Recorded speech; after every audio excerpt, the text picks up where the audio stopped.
Salut à tous et bienvenue dans l'heure des Tchakers pour évoquer aujourd'hui à ce qui s'apparente à une norme côté Mimosa, la vente systématique des joueurs du club. Et cela n'est pas sans conséquence. Mais alors, la vente régulière des joueurs suffit-elle à justifier les contre-performances du club? Martial Gourou et Saint-Séverin sont vos Tchakers de jour. Salut à vous, messieurs. Salut Magat. Comment allez-vous? Assez bien. Ça va super bien. Très bien. 27 21 59 93 99, 27 21 59 93 99, comme vous le savez. C'est le même rituel. On garde bien ces 10 chiffres. On se donne rendez-vous dans exactement 20 minutes. Martial Gourou, Saint-Séverin, la Ligue 1 de Côte d'Ivoire, bat actuellement son plein avec son lot de surprise. C'est quoi l'explication derrière qu'on peut donner, Saint-Séverin? Nous sommes en deuxième partie de saison. Donc, vous savez que certaines équipes ont réaménagé leurs effectifs durant la trêve. Il y a des joueurs qui semblent de plus en plus se connaître. Donc, évidemment, il y a un nivellement des valeurs. En début de saison, il y a des clubs qui ont gardé un groupe. Et maintenant, en milieu de saison, il y en a qui ont réajusté leur effectif. Donc, oui, tout le monde est en train de prendre de la bouteille. Prenez une équipe comme le RCA. Mauvaise première partie de saison, mais actuellement, c'est une équipe qui va mieux parce qu'elle a recruté de très bons joueurs dans un autre club en Détroit. Et donc, comme ces joueurs-là se connaissent, ça commence à aller. La preuve, le RCA est venu à bout du leader, le Stade d'Abidjan, ce samedi-là par 2-1. Un Stade d'Abidjan avec tous ses stars, Moukoro, Assalé, Bamba Drissa.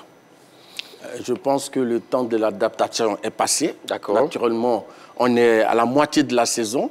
Donc, les joueurs ont pris le temps d'avoir leurs repères, de se connaître sur le pré. Donc, aujourd'hui, c'est tout à fait normal. Et puis, c'est la dernière ligne droite, oui, pour ce qui concerne le championnat. Donc, les batailles sont féroces. Chacun se bat pour maintenir sa position dans le haut du tableau ou dans le bas du tableau. Parce qu'il faut éviter, dans le bas du tableau, la relégation. Et surtout, dans le bas du tableau, l'équipe du Racing Club d'Abidjan, vous parlez en instant, nous allons revenir. Mais avant, messieurs, voyons donc les résultats après la 18e journée donc, disputée ce week-end. Avec la grosse surprise, oui, la victoire de Mouna FC face aux Afadistes du plateau 1-0. Deuxième résultat aussi également, la SOA qui bat Boaké 3-1 sur ses propres installations. Le Lille de Sandra et le FC San Pedro, le derby du Sud-Ouest, a tourné à l'avantage du champion sortant, 2-1, la SEC Mimosa, qui n'a pas eu pitié de la formation de Ozar, 5-0 au Centre technique national de football. Et le Stade d'Abidjan, qui était donc en direct sur la 3 face au Racing Club d'Abidjan, a plié les Chines 1-2 face au Racing Club. Le Stella Club d'Adjamé, grosse surprise là aussi également. Zoma FC qui bat le Stella et le CO Korogo qui revit, qui bat donc l'Est d'Enguélé pour le Grand Derby du Nord, 3-1. Et l'ISCA face à Sol FC. Un bon match nul, 0 but partout. Alors, quel résultat, messieurs, vous a le plus surpris ce week-end? Moi, le résultat qui m'a le plus surpris, c'est celui du RCA. Le match entre le Stade et RCA. D'accord. Vous savez, avant ce match-là, le Stade d'Abidjan restait sur 7 victoires consécutives en championnat. D'accord. Et ces 7 défaites-là, après le couac en Ligue des Champions, ces 7 défaites-là ont fait passer le Stade d'Abidjan en tête du championnat. Vous voyez? Donc, pour moi, cette défaite-là m'a vraiment inquiété. Et puis, en plus, il y a eu aussi la défaite de l'AFAD. Vous savez qu'en première partie de saison, l'AFAD a mené la danse. Et aujourd'hui, le club avait aligné 11 matchs sans perdre. Aujourd'hui, le club en est, l'AFAD en est à 5 défaites sur les 7 derniers matchs. Ça fait beaucoup pour une équipe qui prétend au titre. Et l'AFAD avait gagné la SEC. Battu la SEC, oui.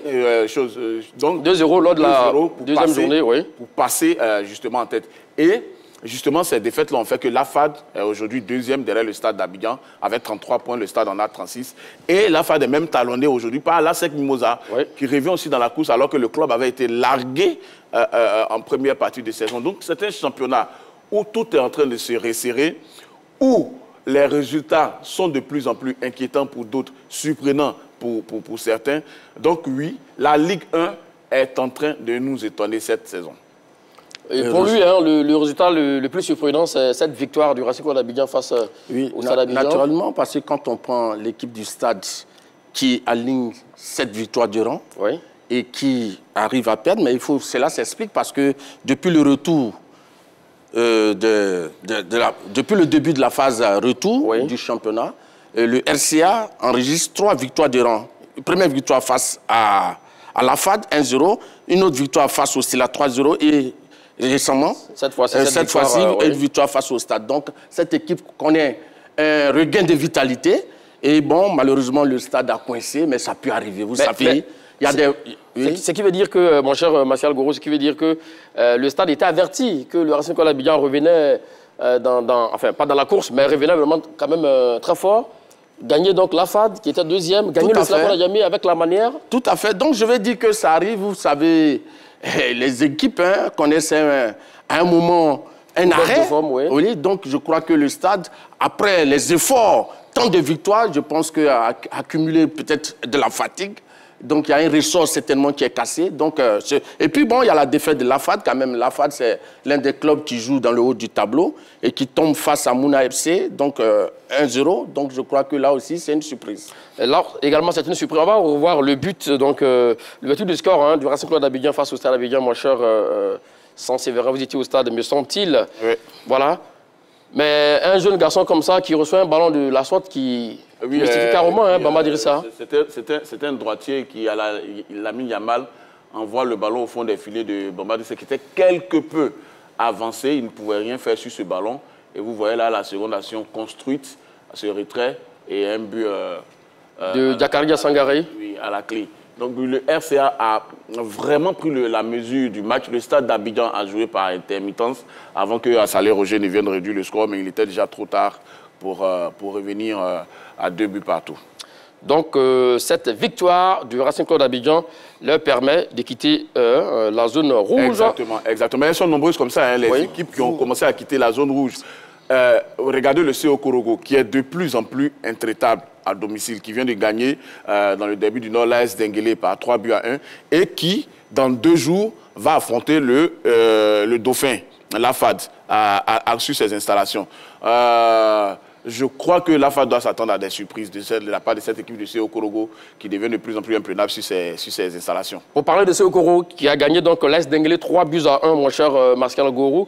Et là, ça fait 5 matchs, 0 défaite pour le COK. Oui, mais je pense que quand on a frôlé la descente de la saison dernière, donc naturellement, cette équipe a pris des dispositions, a renforcé son effectif, donc sur une phase ascendante, et c'est tout à fait normal qu'elle réussisse de bons résultats. Le président a mis les moyens sans doute, le président Malick Touré. Ben, bien sûr. Vous savez, le CEO Korogo a pour PCA le premier vice-président de la Fédération ivoirienne de football, Malick Touré. Donc je pense qu'il a essayé de remettre de l'ordre dans cette équipe. Il a mis les moyens également, donc je crois que les résultats suivent. Et puis en plus de cela, il faut dire que le club évolue désormais à Korogo. Ça avait été... Ça compte? Acharné, mais bien sûr, Magat, ça compte. Vous savez, quand vous jouez à domicile, il y a forcément un regain d'attitude de la part des joueurs. Ils savent qu'ils jouent devant leur public, ils n'ont pas le droit de perdre. C'est vrai que certains avaient pris leur quartier à Abidjan, mais de plus en plus, ils commencent à se plaire à Korogo. Et c'est de bonnes guerres. Là, ils vont recevoir pour la 2e fois d'affilée dans la semaine. Vous allez voir que ça va leur permettre de grappiller des points s'ils s'imposent face à la FAD. Je voulais ajouter quelque chose. Pour revenir sur le match Stade RCA, on a vu ce match-là se dérouler devant un bon public. Bon, contrairement à certains qui croient que c'est la fédération qui doit transporter des supporters ou les organiser, mais là, ces 2 clubs-là ont des supporters organisés et ça s'est démontré hier au stade. Il y avait un bon public, le stade avait reçu du monde. Martial Goro, on n'était pas en train de parler donc, du public. Non, je voulais quand même préciser cela, c'est important. Il y avait un beau public, effectivement, au stade de Robert Champoux de Marcory. Et la 3 y était. Durant cette rencontre, effectivement, et la 3 y était. Avant donc d'évoquer l'autre cadre du championnat, la SEC Mimosa, parlons donc du derby du sud-ouest, messieurs. Liste Sandra face au FC San Pedro également. Oui, l'attraction dans ce match-là, avec les équipes qui devaient grappiller des points, c'est vrai, mais l'attraction était du côté du spectacle. Lys a essayé d'innover en organisant un concert durant cette partie-là, avec un artiste Zouglou bien connu du public ivoirien qui réside à San Pedro. Donc oui, ça a eu le don d'attirer du public au stade, mais vous savez que c'est un stade le stade de San Pedro, c'est un stade de 20 000 places. C'est quand même énorme pour 2 clubs qui n'ont pas encore une véritable histoire avec les supporters ivoiriens. Donc, ça a été quelque peu laborieux, mais sur la pelouse, c'est le club de San Pedro qui a eu raison de son voisin de Sassandra. Et aujourd'hui, le FC San Pedro, qui est champion en titre, est 5e, alors que Lys est 12e et doit forcément chercher à retrouver une place au milieu du tableau. Bon, en fait, je pense qu'ici, c'est le FC San Pedro qui réalise une bonne affaire.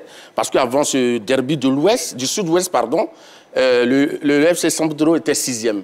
Grâce à sa victoire, gagne une place et 5e. Et le Lys et Sassandra, qui était 11e, descend à la 12e place. Donc, je crois que ça a été une bonne rencontre. Il y a eu une bonne ambiance dans ce stade. Je crois qu'il y a un artiste qui y était, Samy Succès. Ouais, Samy Succès, qui a créé l'ambiance dans ce stade. Donc, je crois que c'est des choses à renouveler. Alors, parlons donc de la SEC Mimosa, qui a atomisé donc Oza. 5 buts à 0. Et là, attention, la SEC est en train de revenir. Car la FAD et le Stade Abidjan ont chuté. Attention pour le stade.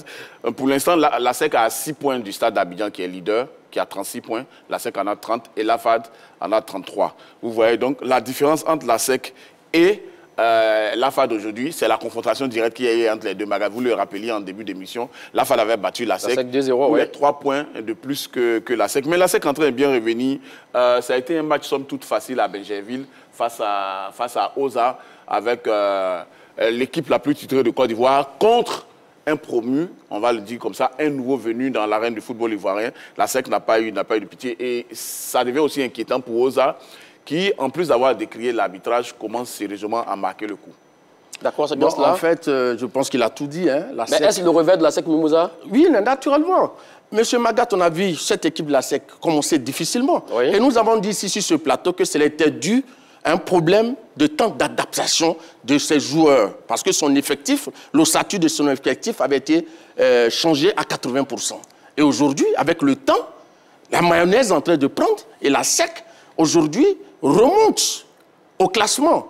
Et là... L'ossature a été changé à 80%, c'est très bien. Ouais, l'ossature de l'effectif. D'accord, nous allons revenir effectivement. C'est l'objet de notre débat. Pour chuter ici, pour dire que Oza se sentait assez mal depuis quelque temps. Mais bon, malheureusement, on a toujours accusé l'arbitrage. Donc, je me pose la question, est-ce que le déluge subi face à la SEC est aussi lié à l'arbitrage? Personne n'a parlé d'arbitrage pour ce match Oza-SEC. Je dis que depuis quelque temps, on entendait ici et là dire que Oza était victime de l'arbitrage. Hier, je ne sais pas si c'est hier ou samedi. Est-ce que c'était à tort? Non, non, moi je m'interroge. Selon le président, il y a eu quelques... Je m'interroge maintenant. Oui. Les 5-0, est-ce que cela aussi est à l'origine de l'arbitrage? C'est la question que je me pose. Ce qu'on remarque après cette 18e, c'est que les positions sont en train de se resserrer. Si vous prenez le classement, vous voyez que le premier... Alors donc, je donne le classement rapidement, mon cher Saint-Séverin. À l'issue donc de cette 18e journée de la Ligue 1 de Côte d'Ivoire, le Stade Abidjan caracole toujours en tête du classement avec 36 points, vous l'avez dit, qui est resté donc sur 7 victoires consécutives. Ensuite, après, deuxième au classement, l'Académie Football Club, donc du AFA du plateau. Troisième, la SEC Mimosa, attention, qui revient dans la course, sans doute, avec 30 points. Quatrième, Mouna FC. Et le champion d'Afrique est à la 5e place. Stella à la 6e place. Champion de Côte d'Ivoire en titre. Voilà, champion de Côte d'Ivoire en titre, pardon.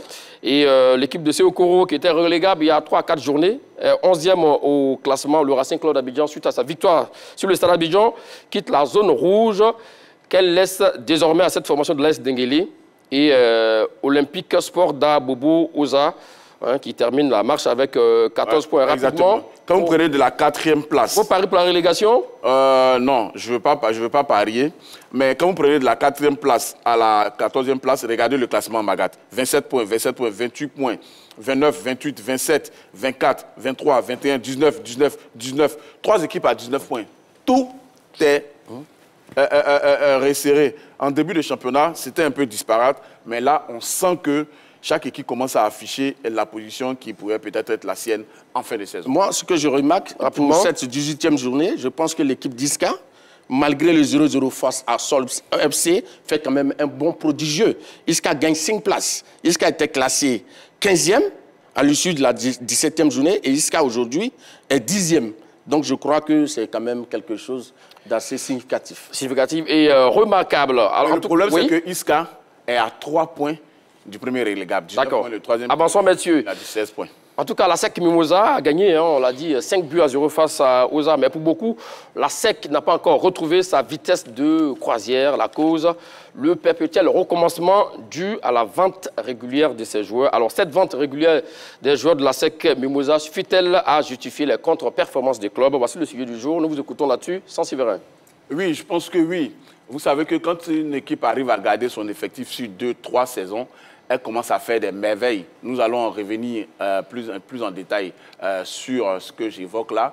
Mais on sent que c'est parce que chaque année, la SEC laisse pas... Est-ce à ce jour, peut-on parler vraiment de contre-performance mais mon cher, la SEC Mimosa, c'est le plus grand club de Côte d'Ivoire. D'accord. Donc quand une saison commence, la SEC est là pour être champion. Pas pour être deuxième ou troisième. D'accord. Ça, ce n'est pas le classement qui sert à la SEC. D'accord. Quand une compétition africaine commence, la SEC est là pour jouer les premiers rôles et aller jusqu'au bout. Donc, oui, ce sont des contre-performances depuis des années. Parce que c'est comme si le Real de Madrid ne gagnait pas la Ligue des Champions, c'est une contre-performance. Donc, oui, c'est pareil pour la SEC Mimosa. Mais pour l'instant, le Real taillé pour être numéro 1 pour l'instant, le Real, à mi-parcours de la Ligue des Champions, joue les barrages. Alors que le Real est celui-là même qui détient 15 Ligues des Champions. Donc son exemple, on ne tient pas la route. D'accord. En fait, ce que je voulais dire... Pour revenir à la question, je dis non. Et je voudrais quand même préciser quelque chose. C'est quoi? Je peux dire que la SEC ne connaît pas des contre-performances. La SEC, parce que les contre-performances, c'est des mauvais résultats. La SEC, en ce moment, enregistre quelquefois des résultats insuffisants. D'accord. Oui. Et... Parce que si mais insuffisant, ça passe pas, non, si c'est important. Non, les jeux de mots, ça passe pas. C'est surtout la nuance. La nuance est importante parce que la SEC, malgré qu'elle a eu par moment des résultats dans des si, la SEC est 3e de la Ligue 1, à 12 journées de la fin de la compétition. Donc, ça veut dire qu'elle est sur le podium. Pour rejoindre maintenant, au niveau africain, la SEC est qualifiée pour les quarts de finale. Donc, une équipe qui est quart de finaliste en compétition africaine et qui est 3e en Ligue 1, je ne crois pas que ça doit... Mais vous le rejoignez un peu. Non. La façon dont la SEC qu'on connaît sur le chiquier africain... Monsieur Magat, devrait je dis que le Real joue les barrages. D'accord. Manchester City joue les barrages. D'accord. Alors que c'est des formations ambitieuses, c'est des grands clubs en Europe. Et même donc, le PSG joue les barrages aussi également. Des équipes peuvent connaître des petits moments de mou. Ça arrive à tout le monde. C'est de ça qu'on parle. Voilà. Alors, c'est de ça que vous parlez justement. Mais ce n'est pas des contre-performances. Car sur les 5 dernières rencontres de la SEC Mimosa, ce n'est que 2 victoires. Et si on ajoute également cette victoire face à OSA, et ça pour vous, c'est pas normal d'une équipe de l'Académie de la SEC Mimosa? Vous savez que la SEC Mimosa est taillée pour avoir le plus gros effectif de Côte d'Ivoire. Eu égard à son budget, eu égard à ses moyens, eu égard à sa politique sportive, avec la construction du club et tout ça. Donc oui, une équipe comme la SEC, ça doit être 5 matchs, minimum 4 victoires. Parce qu'on sait qu'au football, on ne peut pas tout le temps gagner. Mais tout à l'heure, vous parliez effectivement de ce que la SEC serait à 6 points du leader. Rien n'a encore joué. Écoutez, une équipe comme la SEC ne peut pas tout le temps gagner. C'est clair, c'est comme toutes les équipes de football. Ça, on est d'accord. Mais la SEC est taillée pour jouer les premiers rôles. Ça, il faut que vous le sachiez. Vous demandez à un actionnaire aujourd'hui, vous lui dites que la SEC est 3e, ce n'est pas un rang qui lui plaît. C'est aussi clair que ça. Mais tout le monde veut être champion. C'est de ça qu'il s'agit ici. Mais c'est normal. Mais tout le monde veut être champion. Mais là, je ne suis pas en train de parler. On n'est pas encore au terme de la saison. Donc pour vous, c'est la SEC qui doit mener la cadence. Pour moi, la SEC doit mener la cadence parce que c'est le leader du football ivoirien. C'est le cadeau du championnat ivoirien. C'est l'ogre. Vous voyez? Monsieur Magat. C'est qui dit c'est pas faux aussi également. Non, écoutez, il faut respecter les adversaires quand même de la SEC. Monsieur Magat, le championnat ivoirien est devenu difficile. Il y a un nivellement au niveau de différentes équipes. Donc, vous oubliez une chose, ça c'est intéressant. Les techniciens qui sont aujourd'hui dans ce championnat sont des techniciens de qualité, qui viennent d'un peu partout. Il y a des joueurs formés ailleurs, dans des académies, dans des centres de formation, qui concurrencent aujourd'hui la SEC Mimosa. Donc, on ne peut pas dire qu'une équipe, parce qu'elle s'appelle la SEC... On peut voir ça autrement. Non, si c'était le cas, l'Africa ne serait pas en Ligue 2. L'Africa serait encore en Ligue 1. Le rapport, personne ne parle de l'Africa. Le rapport est important. C'est pour dire que une équipe, ce n'est pas forcément son passé, l'histoire, mais il y a aussi le vécu du moment. Alors, la SEC ne joue pas seule en Côte d'Ivoire. Aujourd'hui, il y a un nivellement des forces. Il y a des équipes jeunes qui sont apparues, qui sont à base des centres de formation des académies, qui ont des joueurs talentueux et qui donnent la réplique à la SEC. Mais mon cher Martial Gourou, ça n'empêche pas que ce soit une contre-performance. Quand on sait que la SEC Mimosa, par exemple, s'est qualifiée in extremis pour les quarts de finale. Ils sont qualifiés, oui ou non? Oui, ils sont qualifiés, mais la façon dont c'est passé, la SEC devrait diriger donc le débat. Mais aujourd'hui, il y a le Real qui joue les barrages. Donc, si ce Real est qualifié, ces barrages-là, ce n'est pas méritant. Non, c'est méritant. La chose la plus importante, c'est le fait d'être qualifié, de faire partie des 8 meilleures équipes en Afrique. Maintenant, je vais revenir sur la question. Non, vous avez longtemps Non, je n'ai pas regardé. Je dis qu'il ne faut pas lier l'insuffisance des résultats de la SEC à la vente des joueurs. Nous allons développer. D'accord. Pour lui, il ne faut pas lier l'insuffisance des résultats du club à la vente des joueurs. Non, mais là, il ne sait pas de quoi il parle. Un renouvellement perpétuel. Ça veut dire qu'il faut renouveler les choix tactiques. Et donc ça devient difficile. Vous pensez que les équipes qui gagnent, que ce soit en Europe ou sur le continent, c'est parce qu'elles ont toujours le même effectif. Je vais vous prendre un tout petit exemple. En 2022, en 2023, pardon, en janvier 2023, la Côte d'Ivoire a participé au CHAN en Algérie. Et dans cette équipe d'Algérie, il y avait Mayous, qui était un joueur de Belouizdad. C'est après joué contre la SEC Mimosa ici. Ce joueur-là, il est toujours dans cette équipe. Est-ce que vous voyez un peu la comparaison? Pendant que la SEC a laissé partir des générations, du joueur Carlos, voilà, et tout ça. Aya Folie n'est-il pas là? Il a joué le CHAN. Il y a encore, je prends cet exemple-là pour dire que ces équipes-là sont constantes parce qu'elles ont toujours le même joueur. Et tout à l'heure, il parlait des équipes qui ont des académies qui... Mais attends, je suis désolé. Je suis désolé. Dans certaines formations en Côte d'Ivoire, il y a de bons centres. Quand vous prenez la SOA, Sol FC, Zoman, ils ont de bons jeunes. C'est vrai. Mais vous n'allez pas... le Racing aussi. Écoutez, le Racing, mais vous n'allez pas comparer ça à ce que la SEC Mimosa fait. Non. Mais la SEC Mimosa, c'est un cadre idéal. La SEC Mimosa, c'est le regroupement de tous les meilleurs petits jeunes. La preuve, les joueurs les plus exportés en Côte d'Ivoire venant des centres de formation, ils viennent d'où? Ils viennent de la SEC Mimosa. Mais c'est le temps que nous parlons justement. Performance alors. Écoutez, c'est pour dire que aucun centre de formation ne fait mieux que celui de la SEC. Ça, c'est un. La deuxième chose, c'est que la SEC naturellement, ça devrait marcher. Doit pouvoir garder, bien sûr, ces joueurs-là pour aller loin. Malheureusement, il y a le marché qui est là. Et donc, c'est parce que chaque année, on renouvelle l'effectif que la SEC n'arrive pas toujours au bout, par exemple, en compétition africaine. Et pour terminer, je vais y revenir un peu plus en détail tout à l'heure. Chaque fois que la SEC a gagné un trophée ou a allé loin dans une compétition africaine, c'est parce que la SEC a conservé son ossature sur 2-3 saisons. Monsieur Magat, je vais vous donner les exemples tout à l'heure. D'accord, oui. Ce que je veux dire, le fait qu'un effectif soit changeant, ça peut être un élément qui peut influencer un résultat. Mais ce n'est pas tous les éléments. C'est bon. Non, c'est pas bon. Moi, je suis quelqu'un de plus ouvert. Non, il y a rien de mais là, ce que je ouvert. veux dire... À quel niveau vous êtes le plus ouvert? Je veux dire que son élément n'est pas à rejeter du revers de la main. Mais vous êtes conscient que chaque année, quand même, la SEC vend ses meilleurs joueurs. Attends, écoute, monsieur Magat, allons-y, nous vous écoutons. Mais on peut vendre... On peut ne pas vendre des joueurs, avoir des stars dans une équipe, et puis ne pas performer. Et puis le résultat ne suit pas. Prenons par exemple l'exemple du Real. Le Real a gardé ses joueurs. Mais on va arrêter de parler du Real. Renforcer... Vous comparez le Real à la SEC.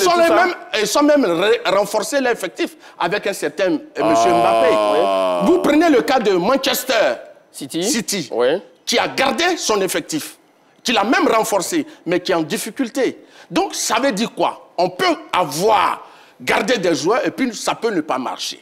Monsieur Magat. Maintenant, quand on parle de la vente des joueurs, à la SEC, il y a quand même une politique pour remplacer ces joueurs. C'est de ça que nous parlions. Ah, une politique pour remplacer des joueurs. Oui, pour remplacer des joueurs. L'académie a fait monter des jeunes qui sont là, qui font le taf. Et puis, il y a des joueurs qui ont été recrutés. Je peux citer quelques-uns. Allons-y. Amoussou Romaric, il a disputé 15 matchs.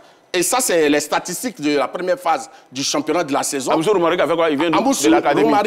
S'il vous plaît, s'il vous plaît. Allons-y. C'est des jeunes joueurs qui sont dans l'effectif actuellement de la SEC. Il a disputé 15 matchs. 3 réalisations, 3 buts, 3 passes décisives. Dago Nadré, ça, c'est les recrues de la SEC. Fait partie des meilleurs passeurs de l'équipe. 4 passes décisives, 1 réalisation. Il y a Kofi Kwadjo Brou. Il a joué 17 matchs, il a 3 buts. Kankondé. Il a joué 17 matchs, il a 3 buts. Il y a Dakwa Kofi, qui est quand même un bon milieu de terrain. Et qui apporte... C'est les remplaçants. Je dis que la SEC a pris des joueurs de qualité. Vous me laissez développer, monsieur. Bon, voilà. Je suis ordonné, moi. Vous faites de la digression. S'il vous plaît, monsieur. Je n'ai pas fini. Il y a Ate Youssoufou. 17 matchs, 3 passes décisives. Il y a Dakwa, je l'ai dit tout à l'heure, Il y a Cissé, Abdul Razak qui a 11 matchs, qui a 2 buts. Donc, je vais dire que là, la SEC, grâce à sa politique et surtout à quelques joueurs qu'ils ont fait monter, et il y a même Célestin Ekwa qui est venu pendant l'intersaison. Justement, si la SEC n'est pas vendu ce joueur, est-ce qu'il sera allé chercher un joueur comme Célestin Ekwa de Zoma FC? C'est ça la question. Montrez-moi un seul club en Côte d'Ivoire dont les joueurs ne sont pas allés ailleurs. ASEC Mimosa, la vente régulière d'un joueur suffit-elle à justifier les contre-performances du club? C'est votre sujet du jour. C'est très chaud. Entre Saint-Séverin et Martial Goro, on parle également d'une manne financière. Vous savez que le championnat de Côte d'Ivoire, c'est 100 millions de francs CFA pour les clubs, mon cher Saint-Séverin. Oui, et que un club comme l'ASEC Mimosa ne peut pas vivre seulement que de 100 millions de francs CFA. Pas du tout. Donc sur ça, on peut comprendre également pourquoi est-ce que souvent il y a la vente régulière des joueurs. Mais là, parler de contre-performance, ça c'est un peu trop osé. Je n'ai pas dit que ce n'est pas bon de vendre les joueurs. Oui, mais je dis qu'il faut pouvoir les garder 2-3 ans avant, les laisser se bonifier avant de les vendre. Vous savez, Julien Chevalier est arrivé à l'ASEC le 1er juillet 2019. Donc, ça fait 6 ans aujourd'hui, en 2025, qu'il est là. Julien Chevalier n'a jamais eu droit 2 années de suite au même effectif. Et malgré ça, il n'a pas laissé de cadeaux à ses concurrents sur l'échiquier. Il a quasiment tout gagné. Championnat, écoutez, justement, championnat, Coupe nationale et tout ça. Mais la fois où Julien Chevalier a fait de très bons résultats, rappelez-vous, c'est lors de la saison 2022-2023, demi-finale de Coupe de la Confédération. Voilà. À l'époque, la SEC avait réussi à garder ses meilleurs joueurs.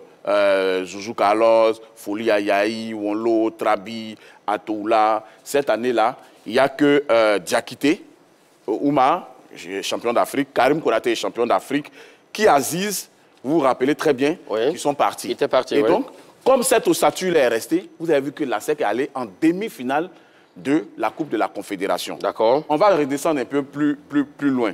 En 2006, quand la SEC fait demi-finale de Ligue des Champions. La Ligue des Champions face au National du perdu face à Al-Ali. Al-Ali a gagné 2-0 à l'aller et la SEC a fait 2-1 au retour, mais a été éliminée. Mais Magat, rappelez-vous, dans l'effectif, il y avait les Goré d'Acosta, il y avait les Yakounan, il y avait les Soro Taina, il y avait Adenon Khaled, Arthur Kokou, Kwame Magloire. Cette équipe-là avait fait 2-3 ans ensemble. Donc, chaque fois que la SEC garde des joueurs, elle finit par avoir de bons résultats. La seule Ligue des Champions, d'ailleurs, de la SEC, Magat, rappelez-vous, en 1998. Oui, mais c'est parce que les joueurs sont restés.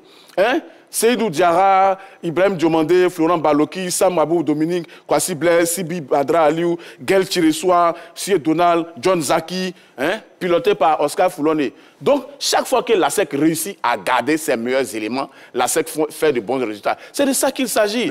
Il faut que les équipes ivoiriennes, les plus grandes surtout, la SEC arrive à faire comme celle du nord de l'Afrique ou d'Afrique du Sud, par exemple, qui gardent leurs effectifs sur 2-3 ans pour conquérir les trophées. Monsieur Magat, ce que je voulais Avant de vous donner la parole, mon cher Martial Goro, permettez de rappeler le numéro de téléphone 27 21 59 93 99, 27 21 59 93 99. La vente régulière des joueurs suffit-elle à justifier les contre-performances des clubs jaunes et noirs? Voici la question du jour, nous vous écoutons. Ce que je voulais dire, le problème qui se pose aujourd'hui à la SEC, ce n'est pas une question de vente de joueurs. Ah non, il y a un problème qui se pose. Oui, le problème, c'est le temps d'adaptation des joueurs qui ont été recrutés. Mais parce qu'il y a des joueurs qui partent. C'est pas un seul élément. Mais attends, il ne faut pas qu'il soit... Il ait une position partielle.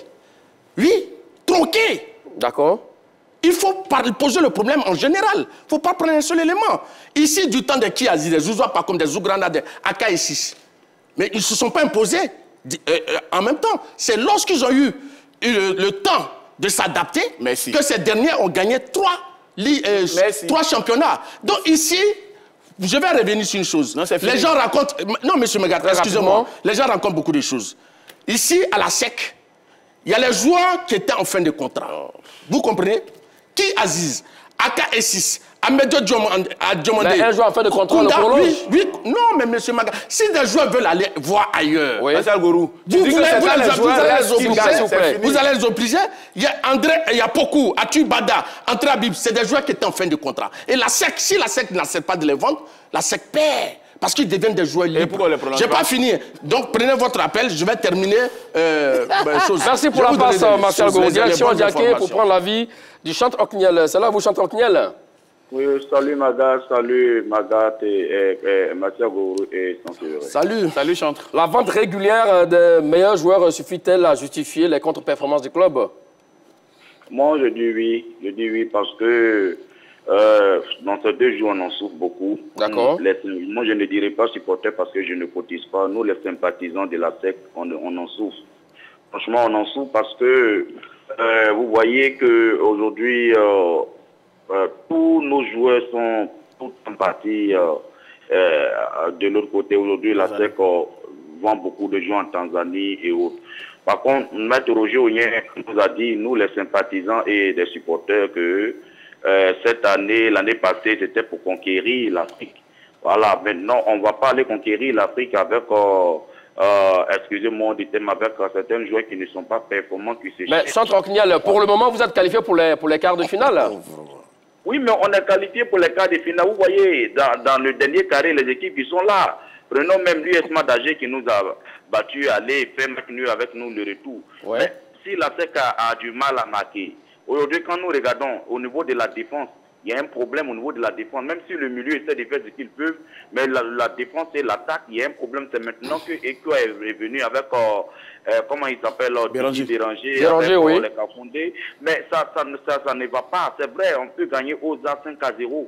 Mais est-ce qu'au niveau de l'international, c'est ce qu'on voit? Parce que même les équipes qui font des matchs nuls avec la SEC ici, comme Korogo et autres, mais quand la SEC sort, qui croient certains clubs, bon, c'est différent de ces équipes-là. Donc moi, je pense que c'est vrai, on vend trop les joueurs, et il y a certains joueurs même qu'on vend, qui vont juste quand ils reviennent encore, signer encore avec certains clubs en Côte d'Ivoire. Moi, je pense qu'il faut garder au moins l'effectif sur 2 ans, sur 3 ans, pour qu'on puisse au moins se remporter quelque chose. Mais si tous les joueurs sont partis, il faut recommencer toujours à zéro. C'est vrai, on a que Julien Chevalier. Mais Chevalier ne peut rien faire si tout le temps les joueurs sont vendus tôt. Si tout le temps il va recommencer à zéro pour reconstruire une équipe. Moi, je pense que c'est dommageable et c'est ce que nous voyons avec les contre-performances de la SEC. Donc, c'est ça. Même il y a des joueurs même que la SEC libère qui vont à FAR, qui vont dans certains clubs. C'est les mêmes joueurs-là qui viennent battre la SEC. Donc, moi, je pense qu'il faut garder au moins les joueurs au moins sur 2 ans, 3 ans pour au moins voir ce que ça va donner. Comme Sansevere l'a dit, on a vu le demi-finale qu'on a joué. Après ça, les joueurs sont partis. Donc, il faut au moins garder les joueurs sur 2 ans, 3 ans, et puis on verra ce que ça va Merci à vous, Chantre Okniel. Un tour sur la page Facebook de la 3 pour l'avis de AC Eddy qui dit oui, la vente des joueurs chaque saison ne permet pas à l'équipe d'avoir une assise solide. Les clubs qui dominent les coupes africaines arrivent à conserver leur ossature. Pour vous rejoindre là-dessus. Alors oui, vous parlez donc des informations qu'on devrait avoir. Voilà, donc je dis, j'ai déjà donné que les joueurs qui étaient en fin de contrat. Oui. Et je vous ai donné la liste. Pour terminer, le dernier nom, c'est Bazoumana Touré. Ici, Pacome Zouzoua, contrairement à ce qui s'est dit, Pacome Zouzoua est le seul joueur vendu par la SEC en Tanzanie. Et le PCA de la SEC, Roger Ognien, l'a dit clairement, il a donné les raisons du départ forcé de Zouzoua Pacome. Un problème familial.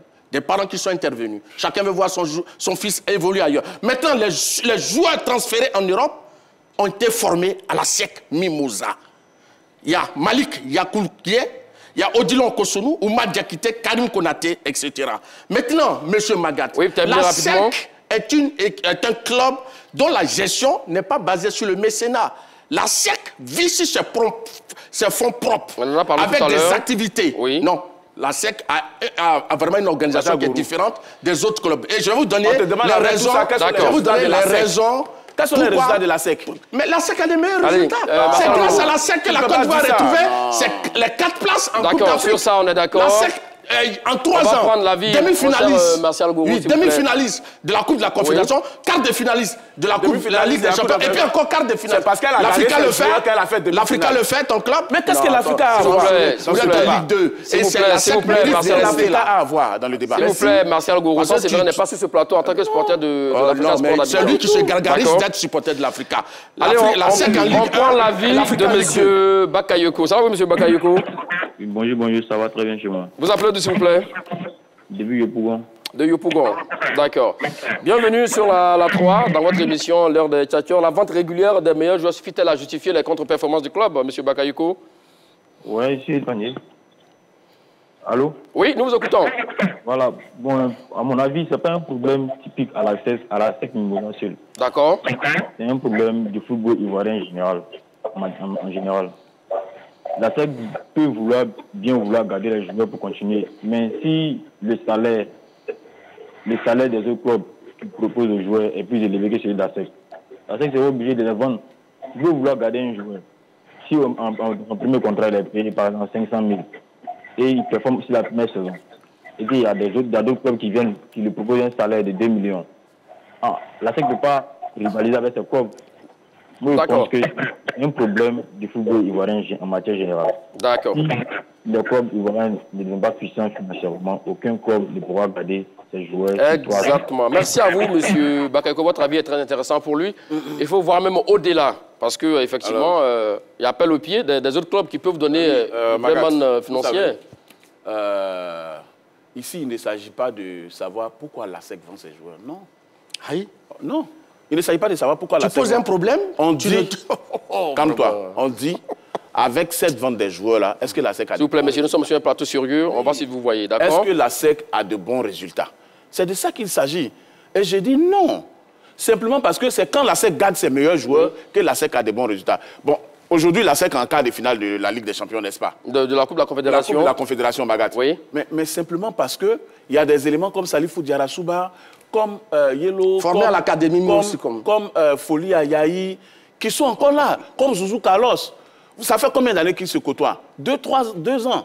Donc oui, chaque fois que la SEC maintient des joueurs, la SEC commence à avoir de bons résultats. C'est simple à comprendre. Et c'est de ça qu'il s'agit selon vous? Oui. Direction Soubré pour prendre l'avis de M. Cissé, sans doute le dernier intervenant. Ça va vous, M. Cissé? Bonjour Magat. Comment allez-vous à Soubré? Ça va bien par la grâce de Dieu. Ce n'est pas M. Cissé, c'est Alain Akessé. Alain Akessé. D'accord. Voilà. Monsieur Alain Akessé, nous vous écoutons sur la question. La vente régulière des meilleurs joueurs suffit-elle à justifier les contre-performances du club Jeune Noir? Bon, pour moi, je répondrai oui et non. Allons-y, rapidement. Voilà, oui, en ce sens que ça dépend d'abord des objectifs que la SEC se fixe. D'accord. Voilà. Si l'objectif est d'assurer, c'est-à-dire que, comme on appelle, les finances au niveau du club, je pense que c'est normal que, comme on appelle, les joueurs partent. D'accord. Maintenant, non, pourquoi? Parce qu'aujourd'hui, le football a évolué. Les joueurs sont formés naturellement dans pratiquement les mêmes centres de formation. Ce qui veut dire que quand ils se rencontrent, il n'y a pas de stress, il n'y a pas une sorte de, comment on appelle, de dire que l'autre est plus fort que nous. De supériorité. Bon, il n'y a pas un complet de supériorité. Donc les gens se livrent à fond. Voilà, donc le football a tellement évolué qu'aujourd'hui, la SEC ne peut pas être seule à régner sur l'espace du football ivoirien.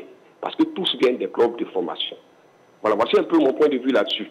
Donc la performance de la SEC ne vient pas du fait que les joueurs s'en vont chaque année, non. C'est dû au fait que les joueurs sont formés au même niveau et ont tous le même camp pour évoluer dans le championnat. Exactement. Merci donc à vous. Votre avis est super intéressant. On va revenir là-dessus peut-être sans doute lors d'une prochaine émission sur le niveau du centre de formation de la SEC Mimosa qui, depuis donc, les Yaya Touré, on n'a plus d'autres... Voilà, une sortie de joueurs de promotion aussi clinquante qu'on a connue par le passé, selon certains également, parce que Jean-Marc Guillou, le maître à réfléchir, et la SEC Mimosa, les liens sont refroidis. Ben bon, voilà, ça c'est notre paire du manche. Alors, un titre de champion va-t-il légitimer la politique du club cette saison? Pour terminer? Oui, non, mais je crois que la SEC a quand même une politique qui est assez constante, régulière. Et puis, qu'on n'oublie pas que l'identité de la SEC, comme l'équipe de Lyon en France, et puis d'autres clubs, c'est de former et de vendre. Et la SEC vend depuis de nombreuses années. C'est maintenant les gens s'en rendent compte. Sinon, ça, c'est l'identité. Maintenant, je crois que oui, effectivement, la SEC, sa politique va se perpétuer et la SEC va continuer de jouer les premiers rôles en Afrique et en Côte d'Ivoire. Oui, pour terminer, mon cher Saint-Séverin. Je pense qu'après, avec la pause relative à la compétition africaine, la SEC Mimosa est en train de revenir dans les pas de ses concurrents, l'AFAD et le Stade d'Abidjan. Mais pour moi, il va être difficile. Mais et pourtant, ils avaient vendu des joueurs. Ils ne sont qu'à 6 points. Hein. Il va être et pourtant, ils avaient vendu des joueurs. D'aller trouver... Mais c'est assez pas gentil, Martial Goro. Allons-y, terminons. D'aller trouver le Stade d'Abidjan. D'accord. Vous savez, si la SEC avait son effectif avec les mêmes joueurs, la SEC serait aujourd'hui leader du championnat. Et on n'en parlerait même pas parce que les automatismes font un club. Les automatismes aident à mieux assimiler les schémas tactiques. Julien Chevalier est là depuis 6 ans. Depuis 6 ans, il n'a pas eu une seule équipe pareil, chaque année, les éléments changent. Il faut lui donner du crédit parce qu'il arrive quand même, avec ça, à faire des résultats. D'accord. La vente régulière des meilleurs joueurs suffit-elle à justifier les contre-performances des clubs? Martial Gourou, vous avez 30 secondes. Je dis non, parce que dans les années 90, oui, il y avait un règlement en Côte d'Ivoire qui permettait aux joueurs de signer 3 ans de suite. Mais aujourd'hui, chaque joueur signe son contrat. Et aujourd'hui, je pense que la SEC a commencé difficilement parce que des joueurs recrutés avaient un problème de temps d'adaptation. Aujourd'hui, ils ont eu leur repère, ils sont remontés, ils se connaissent. Donc, la SEC est remontée au niveau du classement. Et la SEC est quand même en quart de finale de la Coupe de la Confédération et est 3e du championnat de Côte d'Ivoire. Donc je crois que ce n'est pas un problème de départ de joueurs parce que c'est ceux qui partent sont remplacés. Vous êtes parti est terminé malheureusement. Sans Séverin. Magad, oui. Je pense que les contre-performances actuelles de la SEC, surtout sur ces dernières années, est due à la vente précipitée des joueurs. Simplement parce que dans l'histoire de ce club, chaque fois qu'il a été loin, soit dans une compétition africaine ou ailleurs, c'est parce qu'il a su garder son groupe. Quand il gagne la Coupe d'Afrique en 98, c'est pareil. Quand il fait demi-finale de Ligue des Champions en 2006 ou demi-finale de Coupe de la Confédération en 2024, c'est pareil. Donc oui, la vente des joueurs n'aide pas la SEC à avoir de meilleurs résultats. Pile poil. Voici donc le résultat du sondage autour de la même question. Vous avez dit oui pour 74% et non pour 26%. Voici ce qui met fin à cette émission du jour. On suivra donc la SEC et Mimosa tout au long de cette saison pour voir où l'équipe devra donc s'arrêter. Autre info avant donc de se quitter, nous sommes dans la semaine anniversaire de la 3, votre chaîne bithématique sport et musique qui célèbre donc ses 5 ans. Messieurs, rendez-vous ce vendredi 21 février à partir de 8 h à l'Agora de Port-Bouët pour voir vos animateurs préférés aussi.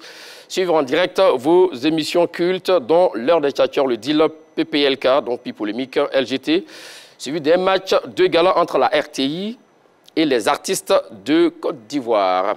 Alors, qui a été donc le plus convaincant entre Martial Gourou et Sans Séverin? Rendez-vous sur la page Facebook de la 3 et dites-le nous en commentaire. Merci à vous, Martial Gourou. Merci à vous, Sans Séverin. Merci à tous et à toutes de nous avoir suivis. Allez, bonne suite de programme sur les antennes de la 3. Allez, salut.